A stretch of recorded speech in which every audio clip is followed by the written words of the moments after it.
Nous participons au marathon parce que Cyril Crantin, qui courait sur Paris, participait au marathon de Paris.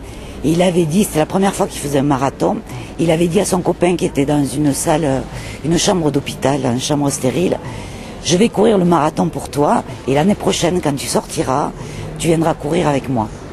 Malheureusement, il a perdu son ami et il a décidé chaque année à Paris de courir le marathon en l'honneur de son ami, mais aussi pour soutenir les malades, tous ceux qui sont enfermés à l'hôpital, et associer le combat du marathonien au combat du malade qui essaie de dépasser ses limites, aller au-delà de ses souffrances.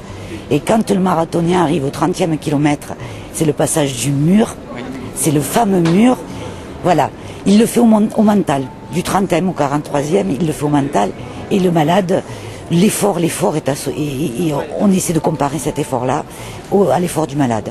Donc c'est une très très belle idée, je trouve. Et quand le marathon de Toulouse s'est créé, nous avons décidé aussi de nous associer au marathon du Grand Toulouse. On a démarré avec une petite équipe, 25 coureurs. Petit à petit, c'est monté. 14 coureurs l'année dernière. Et cette année, on a un petit peu moins de coureurs, 60, parce qu'on en a moins en relais.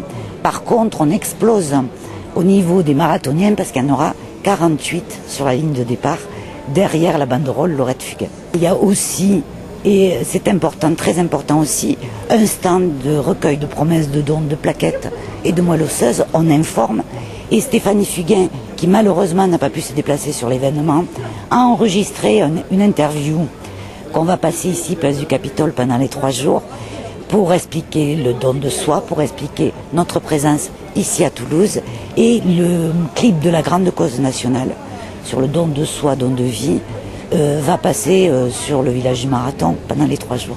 Donc au niveau communication, c'est très bien, et puis c'est cette belle idée surtout qu'on soutient, c'est-à-dire ces coureurs, ces sportifs qui vont au bout d'eux-mêmes, au-delà, qui malgré 5 heures de course parfois, passent la ligne d'arrivée et vont vraiment jusqu'au bout parce qu'ils pensent au 30e, à tous ces enfants qui sont atteints de leucémie et tous ces malades, et ça leur donne la force pour continuer.